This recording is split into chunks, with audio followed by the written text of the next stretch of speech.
Billiards will drop deep. Deep? What's that? Really? First things first is the formation, and I'll play E4-2-3-1 for reasons I'm about to give you. So with the goalkeeper, Peterson, as much as Uvuma has been terrific, I will still give it to Peterson because we've seen what he can do. And then I'll just go to a right back, and the right back would be Uriv Frosla. So I'll play Uriv right back because, I mean, the man, that's his position. He's more suitable in playing a right back. My position yake, not when he's out of position, having to cut in and make a cross. The second reason is that when you're playing him at right back and he's arriving late for those crosses, then it's easier to take a shot with your right foot rather than playing him while left. What I've seen in previous matches, when he makes those late runs into the box and the ball falls on his left foot and then he can't really take a proper shot. Last but not least is that Uriv is a good defender, so playing him at right back just makes sense. Next to Pikumabili, so obviously he's our only available left back right now, but even if Utland was available, I would still pick Pikumabili, so because he's young and I'm looking for someone who's just not going to be able to contribute for the next 2-3 seasons, but someone who will be here for the next 10 years. And as we've seen him playing at Amazulu, he's a good crosser of the ball, and we need a left back or a full back in general who can cross the ball, not just balls over the top or aerial crosses, but crosses Adla Uchan, as you see Trent Alexander-Arnold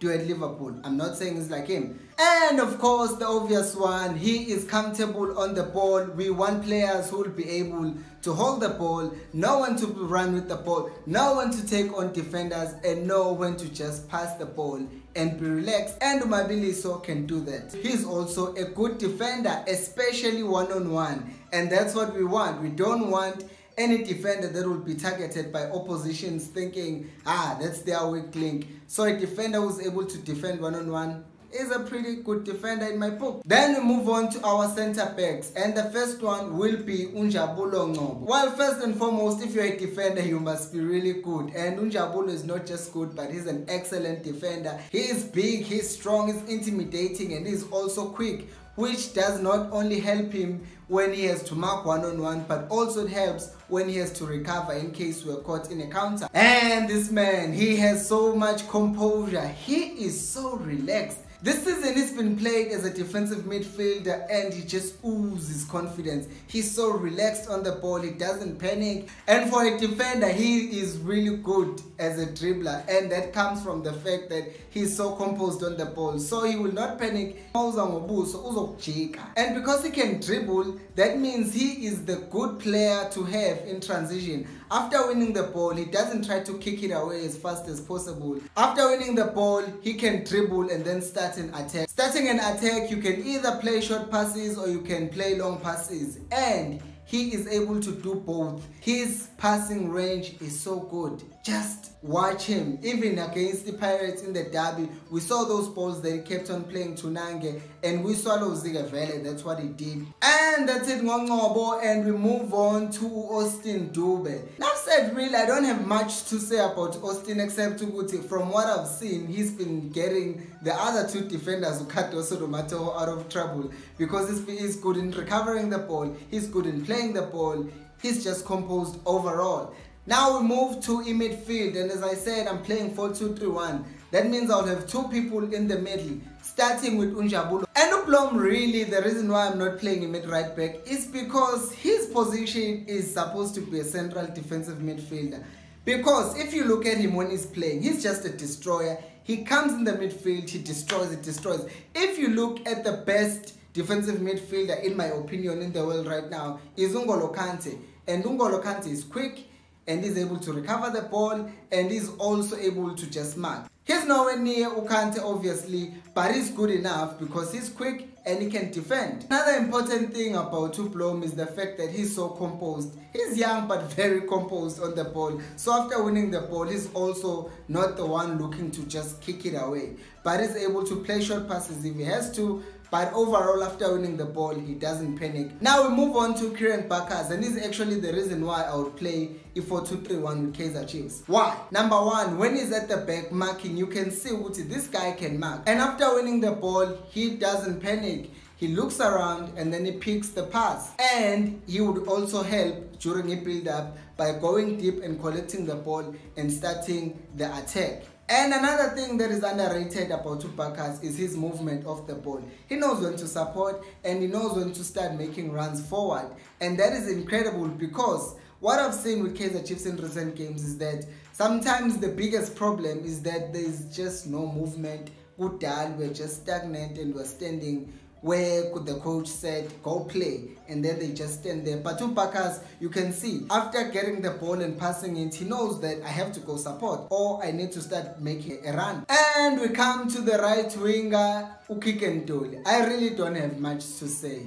You all know Dolly. I'm not even gonna try and convince you. Then we move on to number 10, where to Umshini, and I will play him there because you know how good he is. And picking the ball from that space, he can turn and shoot from the space. He can take 1 or 2 men out and pick a pass. And he's explosive as well. When we are in a counter-attacking movement, he knows to carry the ball and move fast and distribute the ball. And the most important thing of playing a player as number 10, they must be able to work the ball, manipulate the ball, play the ball in small spaces, and Umshini certainly does that. And last thing is that he also works hard. He doesn't just stand there and wait for the ball to come to him. But when we are defending, his work rate is incredibly high. Left wing, we play Kaizer Chiefs. If you look at Utoli usually starts on the half space. And then he can move wide depending on the movement of the right back and the midfielders.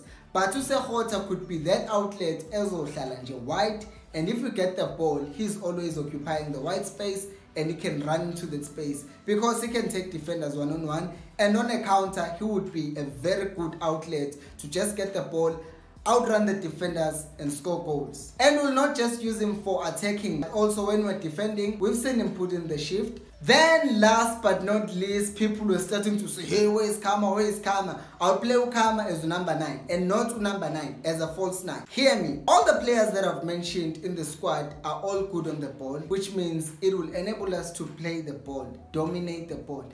Liverpool, Man City, both of them don't play on number 9, they play on a false 9. And that allows the team to play the ball. Landio, who are always kicking the ball, is the reason why teams have figured us out. They know who to just kick the ball, and kick the ball. But now in the midfield, you have Uplom, you have Ubakas, and you have Ungob. All those players are good on the ball. Usakhota, as much as he's a winger, is also comfortable on the ball. On the right, you have Udol, he's comfortable on the ball. And now, when we get to the front, we need a person who's going to be good at finishing, but at the same time, good at playing the ball. Now, what I find more effective is that when we play the ball to Billiard is just terrific. He can hold the ball up, he can dribble the defender, he can pass the ball, he can take a shot, he can pick a pass, he can do everything that we need from a false 9. Now, what false 9s usually do is that they make life difficult for defenders because a traditional number 9 just stands there and wait for the ball to come to them, and it's easy for defenders to mark that person. So having a false 9 will help us in this regard because the movement of a false 9 usually is towards the midfield, and when doing that, defenders are not sure what to do. The false 9 will help us in this regard because if Billiards drops into the midfield and then a defender follows him, then that opens up spaces at the back, and it allows our wingers or whoever is making late runs to the box to exploit that space. It's also important to use Billiards with false 9 because once he drops to the midfield and the spaces have been opened, whichever pass he picks next, the defenders are already disorganized, and when he eventually makes the run into the box, he can just finish off easy chances, maybe a cutback from a wing back that he had played the ball to. But it basically affords him space and it affords him to move and be the player that he has the potential of becoming because he's skilled, and I feel like he's underused, and playing a false 9 will actually help him reach that next level. And also playing him as a winger is not a very ideal thing because we know Billiards is injury prone, and if you are playing as a winger, you have to also go back and mark. Come back when you're attacking. I would love to hear your opinion, so give me your system, give me your best 11 down on the comment section below, and until next time, remember, equals Alpelu Moy.